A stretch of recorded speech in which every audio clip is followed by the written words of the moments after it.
So what's up? What's up, low 70s golfers? So the reason we're doing this today is I believe that we all have unlimited potential.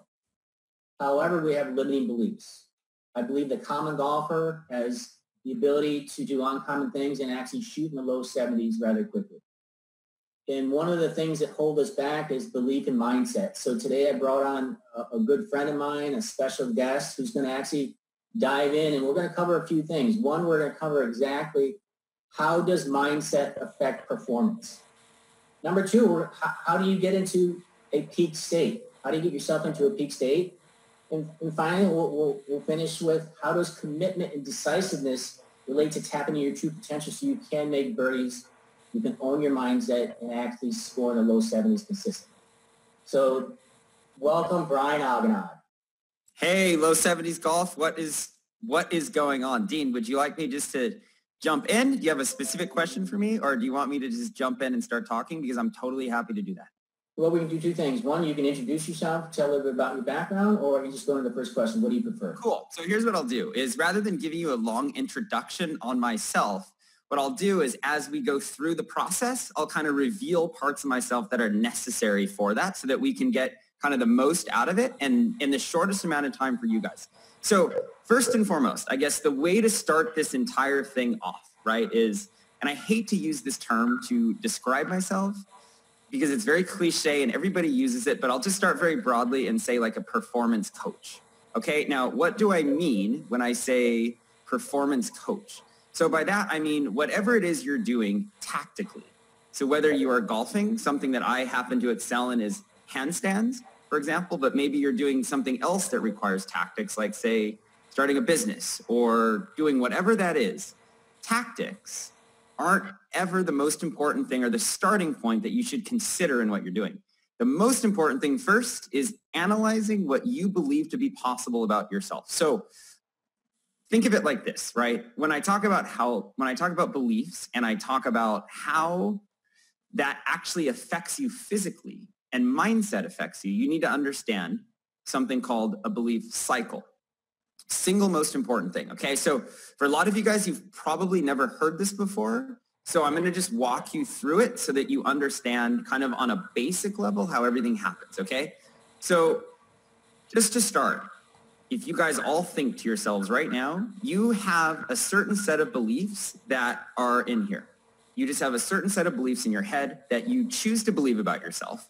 Things that have been there for a long period of time. And sometimes we have things that we choose to believe about ourselves that we don't even know are there, okay? And unfortunately, let's just take an even bigger step back. Unfortunately, we were given our current set of belief system at a time when we were most defenseless, right? So think about things that you believe about yourself in general, right? Think about how you perceive yourself. Think about how you perceive the world. Think about how you perceive your own potential, which is what we're going to talk about today. And think about, let's zero in even more, how you perceive your potential around your golf game. All right? So fundamentally, you have beliefs in here. The beliefs ultimately will determine what you do out there, the actions that you take. The actions that you take determine what outcomes will actually happen. And then the outcomes that actually happen determine the results you actually get. And it becomes a cycle. It becomes like a wheel. So the whole thing is this is a continuous wheel. And where you jump in is at the belief level. Now, let me just dissect that a little more, because a lot of the time when people hear this, they go, oh my God, what is this, like this new agey, like woo-woo stuff? Let me break it down even further so that you get it. Let me give you a really good example. So, and let me start by making a statement. Beliefs are very different from having an intellectual understanding. And let me give you a clear-cut case, right? So we all know intellectually that an airplane gets us from A to B. We all know that, right? We all know without a shadow of a doubt, an airplane will get us from point A to point B. Okay, so Dean is in Florida, I'm in California. So let's use this as an example. Okay, we all know an airplane will get us from Florida to California. Now, let's say, for example, Dean was coming to California to visit me, and he goes to the airport, and it is time to board his flight. If he doesn't have an actual belief an actual understanding that that very airplane that he is getting on will take him from Florida to California, he will not get on the plane, period. No matter how much he knows that an airplane gets you from point A to point B, if he doesn't believe that that airplane will actually get him from point A to point B, he doesn't get on the plane.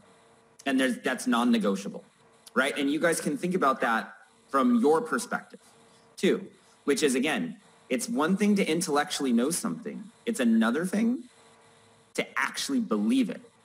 And with golf, here's the thing that's super important. And I apologize to you guys. I am like, if I screw up the language or I butcher the golfing language, I don't know it very well. I am not a golfer. I'm a hack. I hit the ball off into the tree and in the woods. So if I butcher it, forgive me.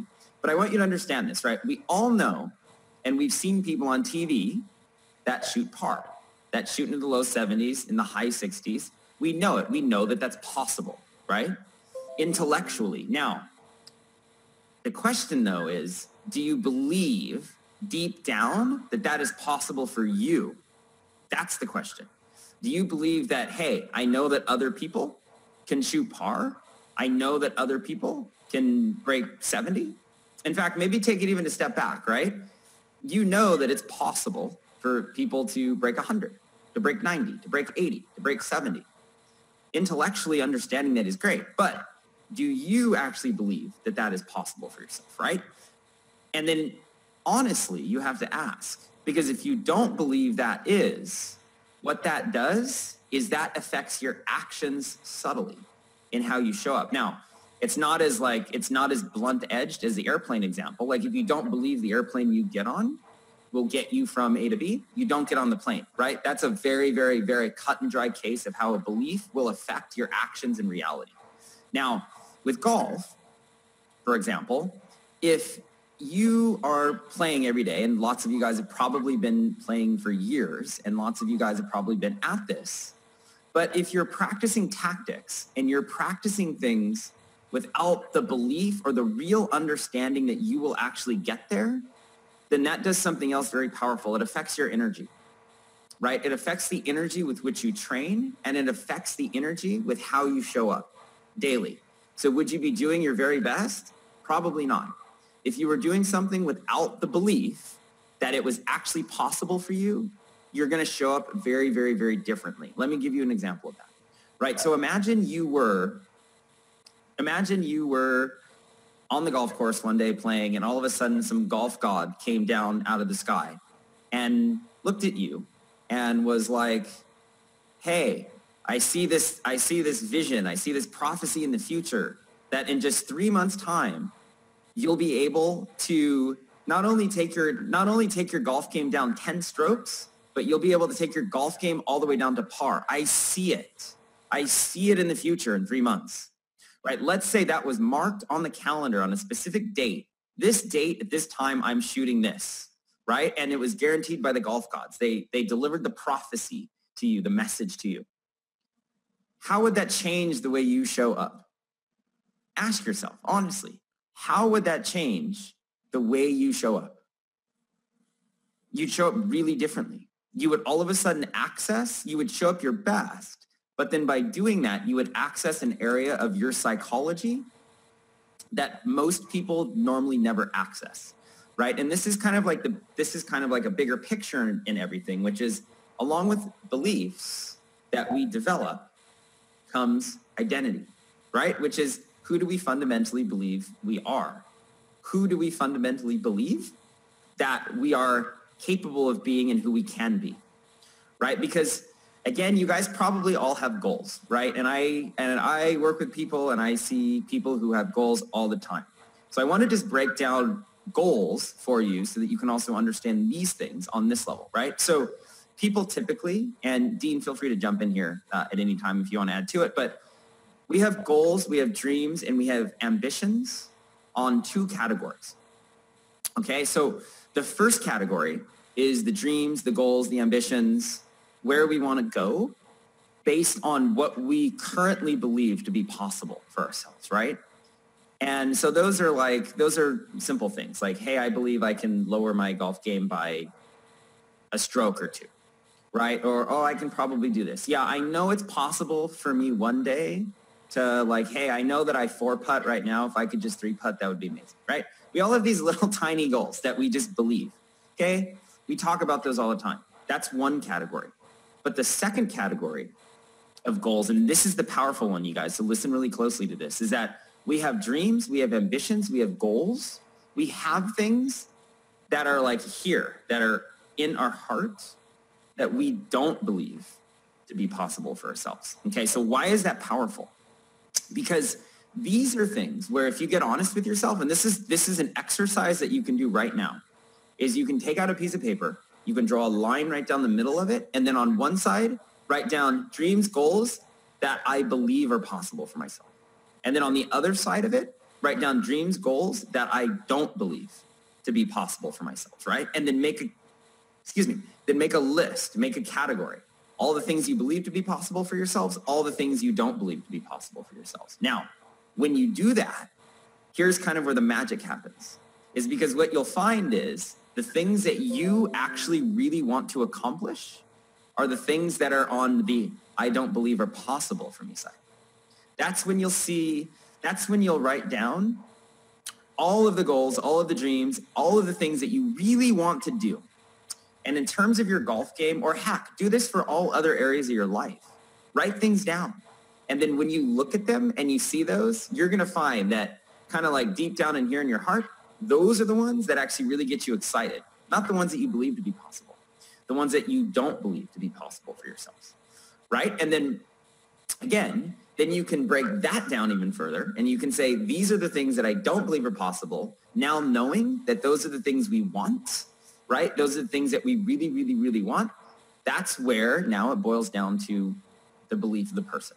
And how much are they willing to work on themselves to make what they don't believe to be possible for themselves, possible for themselves? Because this is the thing that I see in my experience, is that when you hit goals that you believe are possible, nothing really happens. You just hit them and you're great. But when you start hitting goals that you don't believe are possible for you, and you start systematically breaking down those barriers piece by piece by piece by piece, that's when you start to change as a person, right? And so the bigger question is like, well, how do you do that, right? Like, how do you actually start to do that? And I have something else I want to talk about here in a second, but I just want to check in. Dean, following so far, anything you'd like me to add in? Yeah, I think the biggest thing is the intention, and we'll talk about identity, but the intention with a feeling or belief that you can actually do it, number one. Mm-hmm. Your current identity is I'm a 90s golfer and I'm a hack, well, then you have a choice. You can make a decision to change it. So my identity, my belief is I'm a middle 60s golfer. That's my identity. Mm. I can tee it up every time and shoot 65 if I do what I know is capable of possibly doing. And not to say that I do it every time, but that's my identity. So if you have an identity and you are in the 90s, you're in the 80s, and you want to get in the low 70s, you just start framing some new words like, I have a correct, powerful, repeating swing that works well under pressure, and I always hit the fairway.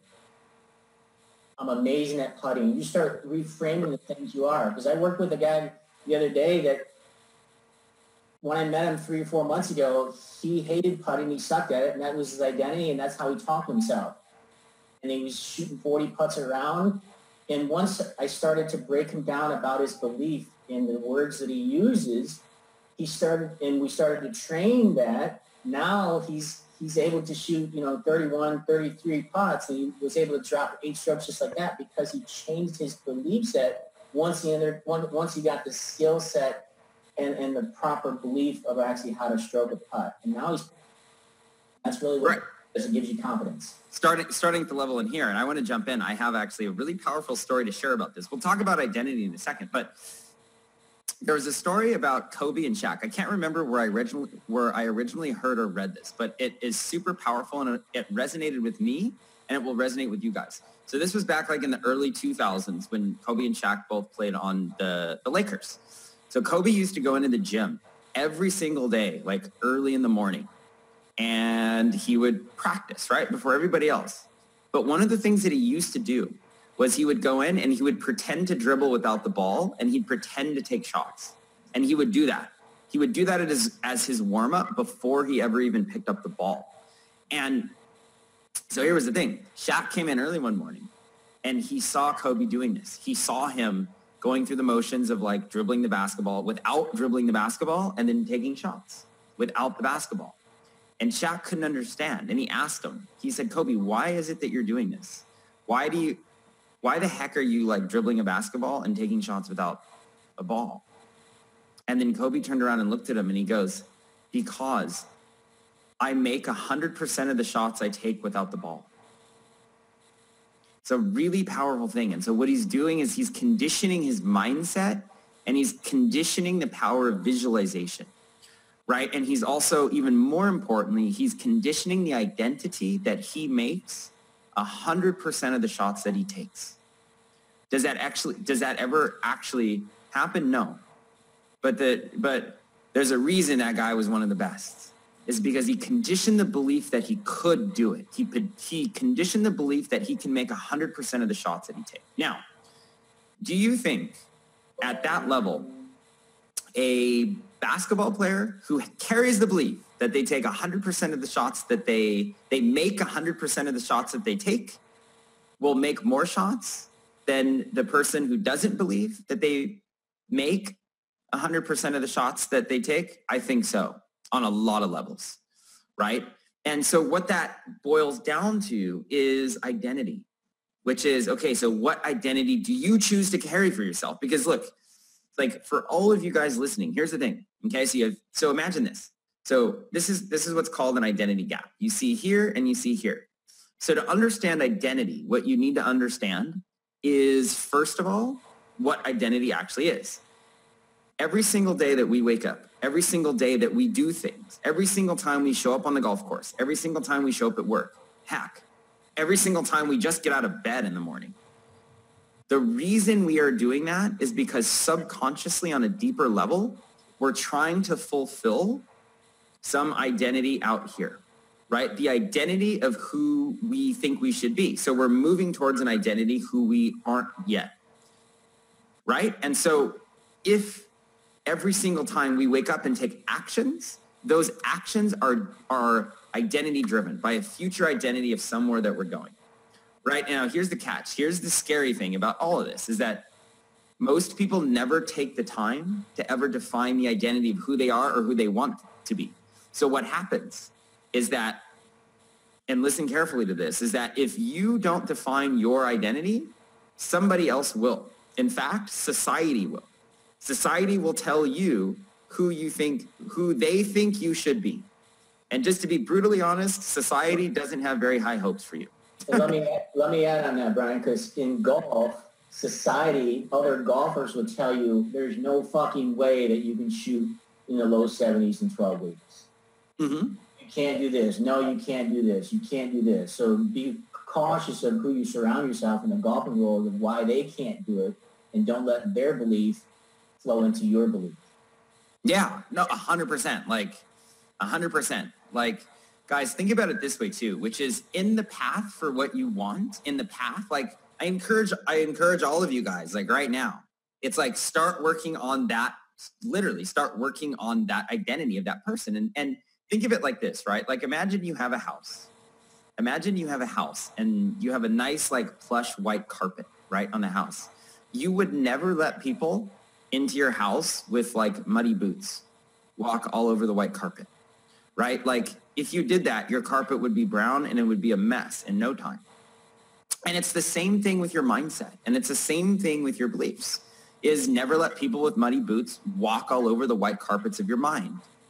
Don't do that, because before you know it, your mind will no longer be a plush white carpet. It'll be a brown carpet and it'll be a mess, right? So if you have a bunch of people, again, so common beliefs, I'm not a golfer, but I'm going to go out on a limb here and I'm going to guess that some of the common beliefs that people deal with that prevent them from taking their game to the next level is probably, well, I'm too old. Should have done it when I was younger. Or, well, I have the wrong body proportions to do this. Great. Maybe that's another one. 3, maybe it's, oh, I've always been bad with the putter. Oh, I have bad hand-eye coordination. Or, oh, I'm unathletic. Or, oh, I weigh too much. Or, oh, I didn't eat the power bar, drink the Gatorade that I needed before I got onto the course. I don't like Gatorade, so I can't do it. Whatever it is, right? You have a whole bunch of these beliefs that just stand in your way. And then what they do is they act as, think of it like this, you guys, virtual roadblocks. They act as virtual roadblocks that are in here that basically you don't see them, but they're invisible walls that stop you. And those are even more powerful because the bigger picture in all of this is that what we choose to believe about ourselves ultimately sets our ceiling. It sets our ceiling, and then our ceiling is how we define ourselves. And so a lot of it is that a lot of the, with physical stuff especially, right? So I excel, if you go look on my Facebook page or you send a friend request to me, I excel at teaching people how to do hand balancing and handstand. Probably doesn't make any sense to you guys, but you can go check it out, right? But the thing is that fundamentally what I'm dealing with in this process, and this is why I relate to Dean so well, and this is why we talk all the time, and this is why I'm here, is that fundamentally what I'm doing is I'm walking people through a process and helping them to get somewhere that they don't believe is possible for themselves, right? And then as a result of that, they change as a person. Same thing, right? Because fundamentally, think about it for you guys, okay? And you can even comment. In fact, comment in the box, be honest, okay? Be honest, comment in the box right below what your current belief about your golf game currently is. Because I'll tell you, for the most part, your current belief about your golf game is probably going to be in alignment with where you currently are. That's the truth, right? And so you will never go past that if you don't work on this as well. So you want to think of a physical challenge. This is kind of the analogy that I like to use for this, is that you want to think of a physical challenge ultimately as a mindset challenge.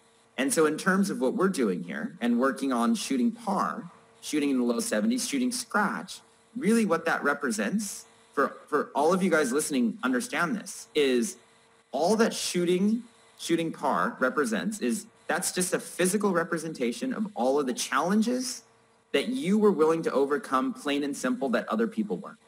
So I wanted to say that again because we've talked about that before, and I know that's how my clients are successful, and especially your clients are successful because of that statement. So say it one more time so they understand it. Yeah. So anything you're doing on a physical level is ultimately wherever you want to go.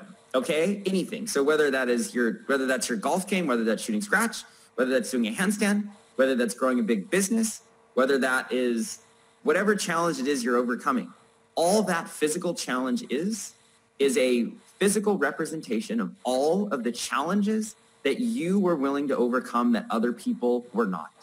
Plain and simple. Because if you think about what's stopping you from getting there, it's never just the physical. It's never just like, you don't just like wake up one morning and everything is good and everything is great and you're just quit something. It's never like that. But what happens is through our game, through our golf game, through our whatever it is we do, over time, we start to beat ourselves down, right? So we start to look for references. Maybe we show up one day.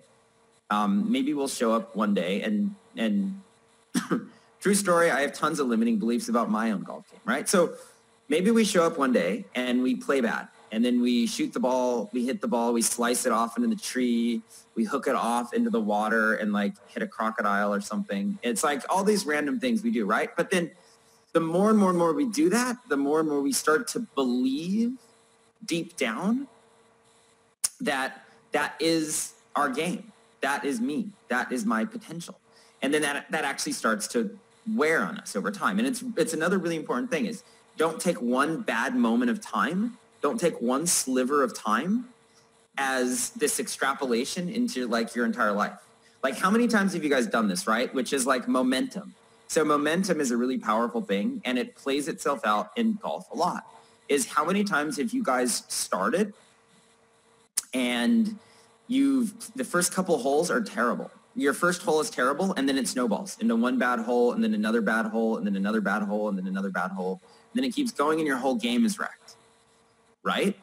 And when you really, what that is, if you think about it from hole to hole, starting from hole number one, when your mindset is wrong, or when you have one bad hole and you allow yourself to absorb the negativity and the effect that it has on here, it affects the next hole physically.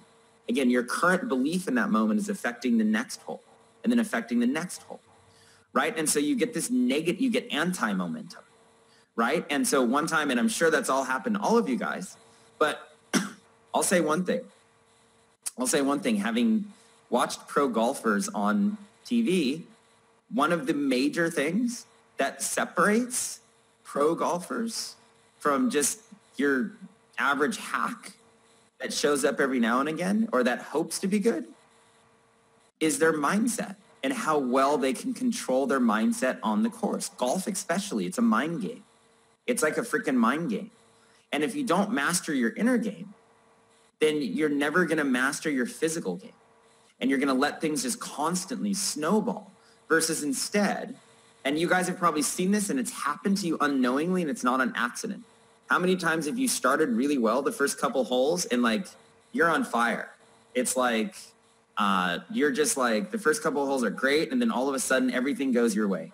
It's like birdie, birdie, birdie, ace, hole in one. It's like you get this momentum that just keeps going, right?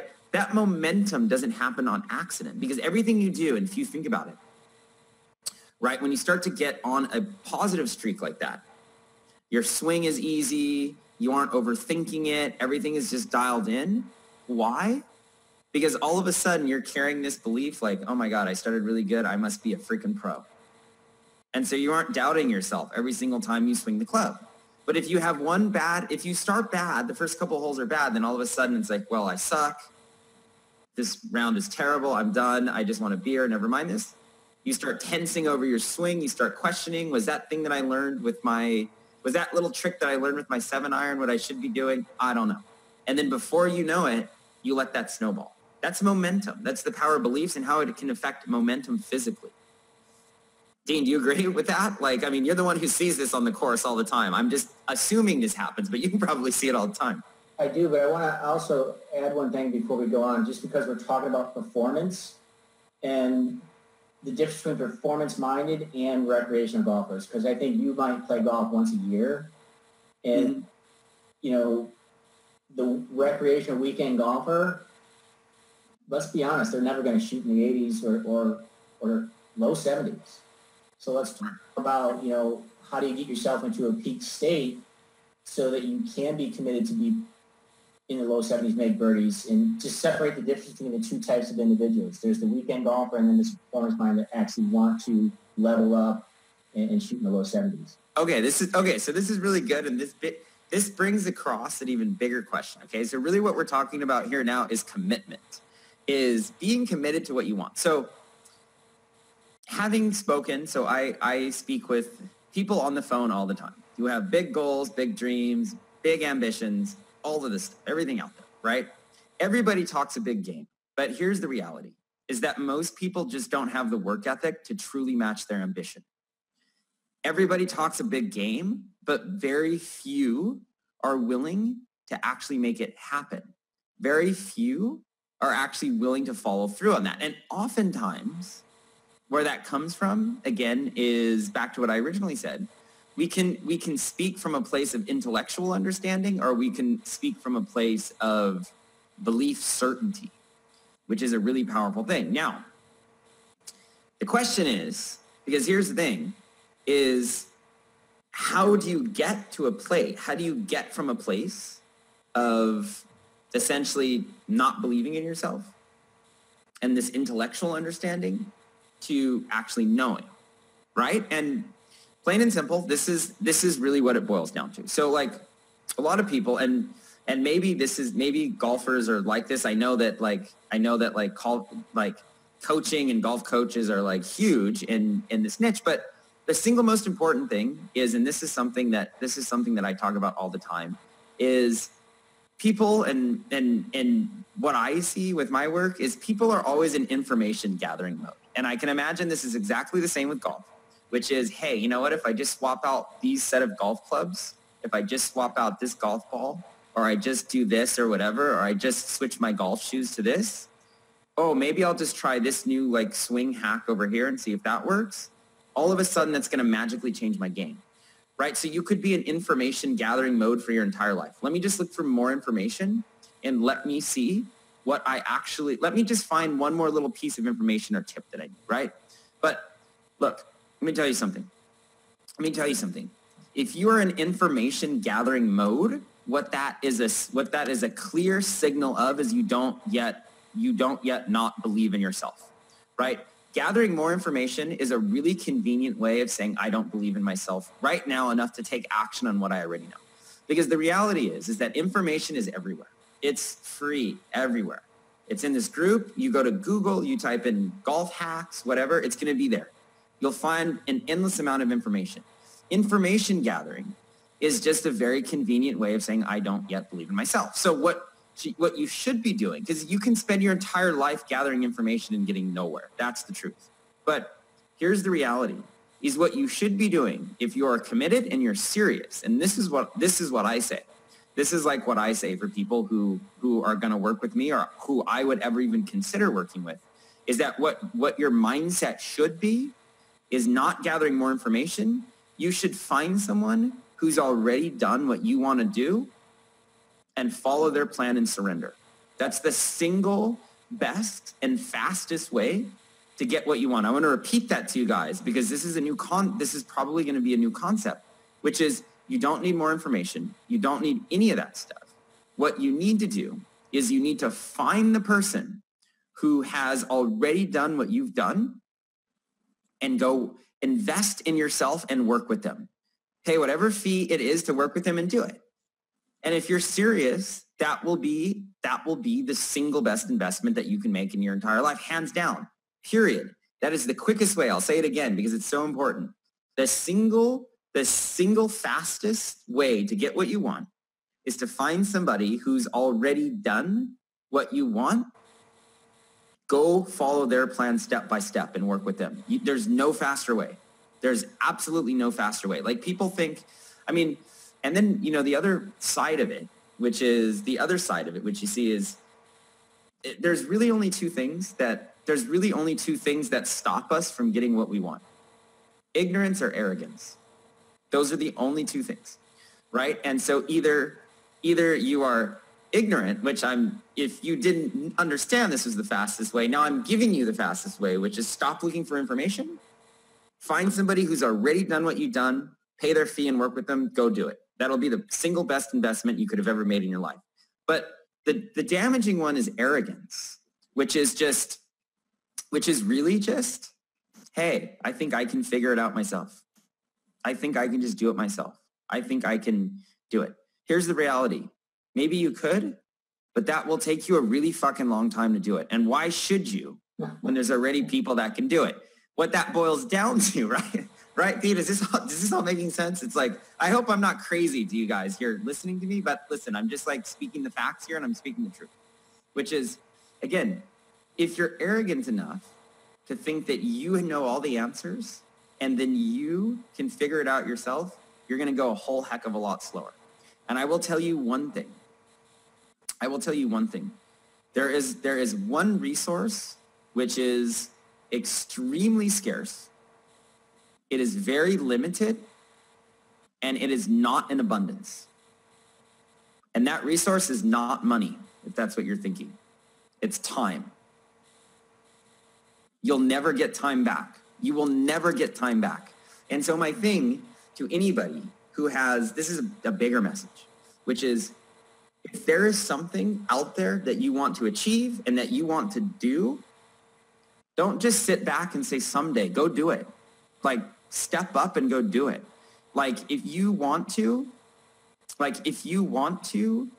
shoot scratch, you want to shoot par, you want to shoot in the low 70s, you want your golf game to be better, hands down, you're staring at the person, not me, the person next to me on the screen. But again, here is the bigger message of the entire thing, which is once you fundamentally understand that again, people can take a really nihilistic approach to this and be like, you know, what's the point of doing all this? At the end of the day, I will end up underneath the dirt. We all end up underneath the dirt at some point anyway. Why do it? You can take a real nihilistic approach, or you can look at it and say, hey, on everybody's tombstone, it says, rest in peace. Everybody rests in peace, right? But the question is, why do we wait to die to be in peace? Why don't we just live in peace, right? And you have to ask yourself, it's like, if you really want, and I say this to people all the time, if you really want something and you really want to be somewhere and you know it deep down, right? Like if you are somebody who knows that you want to have this like rock star kick ass, like you want to shoot par on any golf course, anywhere in the world, anytime, and the respect that commands and all of that goes with it, why wait? Why wait when the opportunity is in front of you? That's my question. And that's the thing that I like to get people to understand fundamentally is, again, those goals, back to what we originally said, these are all of the things that you don't believe to be possible for yourselves. All of those goals, guys, breaking news, hint, hint, all of those goals that you don't believe to be possible for yourselves are the things that you need to immediately go find somebody to help you. That's a very clear signal that you need to get the help to get those, if you're serious about them. If you're serious, that's the thing. And then when you do that, you'll realize that that is the single best investment that you can make in yourself. And I've learned that, and I'll tell you, I sure as heck wish somebody taught me this a whole lot sooner in life. Like for me, like in my early years, I used to embody both the ignorance and the arrogance, right? Both of them. Plain and simple. And it stops you and it slows you down. But once I understood the concept of, hey, when I need something or I want to learn something, just like, don't fuck around trying to do it yourself. Just find somebody who's already done it and go work with them. That right there, that one fundamental belief changed my life. The one fundamental belief of like, oh my God, you guys may think that you may carry a belief that you can do it all yourself, but really what that is just a way of saying I'm uncoachable. And the people who get there fastest are people who are open to coaching. Think about it. Look at some of the best athletes. You would never hear LeBron James say, I don't need a coach. Never. In fact, LeBron James probably has more coaches than we even see. Other than the one that sits on the bench, he probably has coaches behind the scenes that are helping him with everything to get there faster. What people don't realize, if you ever get a chance to interact with very, very, very top performing high level people, the one thing they all have in common is they have coaches and they have them in abundance. Because those people, the higher and higher and higher the level you get, the more and more and more having people who can continuously guide you through that higher level becomes paramount for your success to continue to grow if you want to reach the highest level of success. Brian, one thing I love about your program, and we've covered this today, mind-body connection. In golf, you mentioned it earlier, the guys on tour, their mind and their, but also what's not recognized is there's a body swing connection. And that's why your program is not only you do the mental side, but you're taking someone to be able to take them in 12 weeks to go from a hand press to a handstand. Yeah. Which is great. I can now hold my handstand for about 10 seconds. Yeah, right. And I guess that's even the bigger thing, right? So I guess here's the thing, right? So because a lot of you guys probably listening, and you can type in the box if you want, you can share with us, but a lot of you guys listening, especially when it comes to something, like golf, which could be considered a hobby. What I teach, which is like handstands, which can be considered a hobby. It's like what you need to do is you need to look at like, okay, so what do you do? I guess the bigger question is, it's like, well, how do you find a coach that's good? How do you find one that's actually good? And I'll tell you one thing. If they are just giving you tactics, then you don't need the coach. That's all over Google. That's all over YouTube. That's free. You can go there and you can find that. The thing that's important is information is not transformation without mindset support. Very simple. Because again, the blocks that have been stopping you, here's the reality, is there's everything out there, and this is the truth, and this is the harsh truth, but there's everything out there already, all the hacks, all the tips, and everything you need to lower your golf game. The reality is that if you would have done it yourself, you would have done it already, but you didn't. And that's a very clear sign that the mindset needs an upgrade as well. So any coach who's worth their salt, or any coach who's worth anything, isn't just tactics, because you can have the best tactics in the world and still fail. It's tactics combined with mindset, right? It's tactics combined with mindset. But also, the other thing is looking at the track record of who's doing it, right? Because when you have all of those in one piece, and you have all of those right in front of you, then you realize, because here's the thing, right? A lot of people, and here's the other misconception, right? Any plan or whatnot. And from what I've known of Dean, by the way, I know Dean pretty well. This guy is like a magician on the golf course, by the way. I'm looking at that and I'm talk about limiting beliefs popping up in my head. I'm like, how on earth is that even possible? But the thing with Dean, and part of the reason why, as I've got to know him more and more as a friend, is this guy is a really good way to describe him is he is like a humble beast. It's he doesn't say much, but if you give him a chance, to say what he knows, it will blow your mind. And this is how we originally connected, which was on the mindset piece, when he goes, yeah, fundamentally the tactics become amplified when your mindset is in the right place. Your tactics become amplified when your beliefs serve the tactics. That's the truth. That's right. Fundamentally the truth.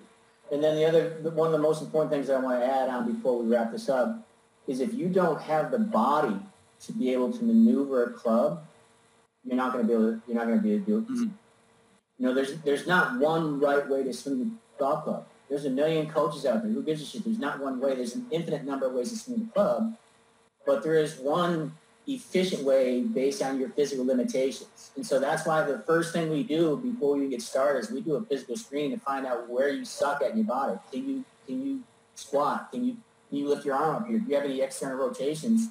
And we work on that right away. I mean, that's what you do in your body breakthrough program, where you foundation. So talk about the skyscraper foundation. Yeah, okay, very good. So we'll wrap up with this. This is really, really, really good. And I think the thing is if you're serious, there's this thing, right, where if you're serious in what you're doing, you should look for every advantage possible. So as a golfer, and I don't need to be a golfer to understand this, that having good tactics and a proven plan is important. The mindset is important, but also taking care of your body is important. Being in peak physical condition is important. And if you don't believe that that's true, then you're limiting yourself in what's possible. Fundamentally, whenever you go for anything, whenever you want something, the mindset you should have is what I call a mastery mindset. And a mastery mindset means doing what it takes to be the best. Listen, as I said, everybody has big dreams, goals, and they have ambitions, but they just don't have the work ethic to match it. That's what stops them. So at the end of the day, if you aren't willing to do all of those things, then let's just be real. You don't have the same level of commitment as somebody who has. And that is once you fundamentally understand that, it becomes very empowering. If you look at anywhere in life you've ever been, or everywhere you wanted to go but didn't, it really just boils down to you did not, deep down, honestly, you can say you did not try your best, right? And when it comes to building like a golf game. So I like to use this analogy in general, right?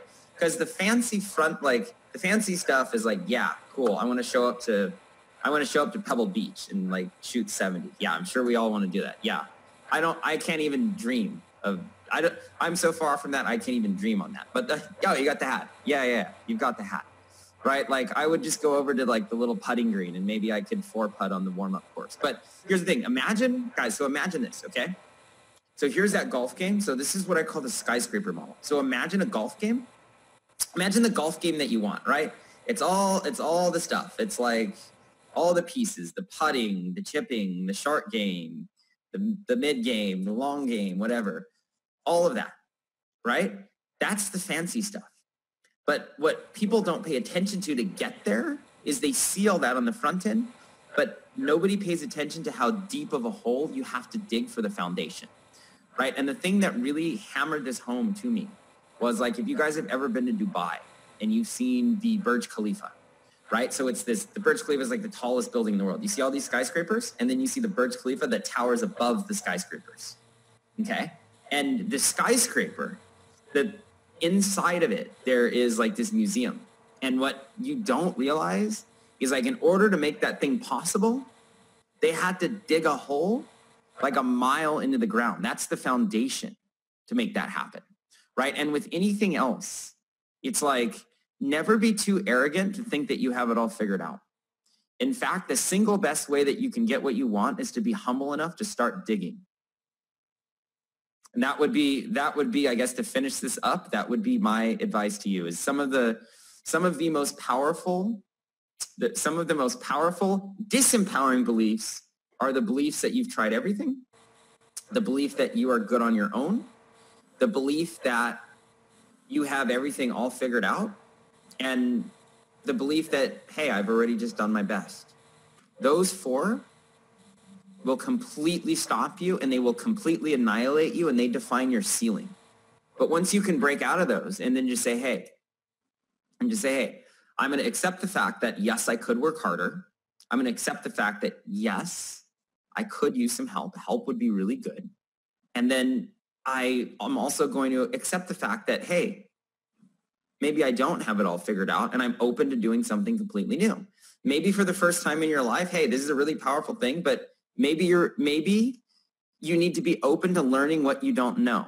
What a really powerful concept. But when you get that and you understand that and you are in that mindset, then you are primed for growth and you are primed to keep going. So guys, it was a pleasure to do this. It was fantastic to be on here. Dean, thank you. Thank you for having me. I hope that this was beneficial for you guys. I hope you learned something, and I hope you understand the power of this, but also going for what you want, going for your dreams, your goals, your ambitions, all of those things. If you want, you can shoot me a message on Facebook if you want to connect with me. If you don't think I'm some like weirdo and you actually want to say something, that's where you can find me. So Brian, yeah, thank you so much. So mindset is just one big piece of what it takes to break in the low 70s and shoot par. But I also want to talk about who this is for and who it's not for. Now, as you guys can tell, Brian is an A+ person. Great character, great human being, but Brian is not my ideal client. Brian is a weekend hacker, if that. So this is not for the recreational weekend golfer that wants to go out Coors Light and do fireballs. So, I mean, this is for people that are actually performance-minded and want to level up and shoot par, and get in the low 70s in the next 3 months. So thanks so much for showing up, and I appreciate you support me in this venture. You guys want to get your game for where it is to where you want to go, down in the 70s or down to par? Schedule a call and let's rock. Yeah, and I will add one thing to this. I think it's really funny that you did that. You called this out. We were having a conversation one time when we were talking about golf, and Dean, this is what I love about Dean, is his brutal bluntness and like to the point, right? Which is like, talk about sticking in the sword. We were talking about golf, and he goes, yeah, Brian, I think you're a great person and all of this. He goes, but I would never even consider working with you until you become committed to actually wanting to do it. Do not even come close to me telling me that you want a beer and a hot dog in the golf cart on the weekend and like hacking it around. I won't touch that. As a friend, you're great, but as a client, I wouldn't touch you. So that's one of the many reasons why I love Dean, to finish that off. Thanks, Brian. Have a great weekend, man. All right. I'll see you, man.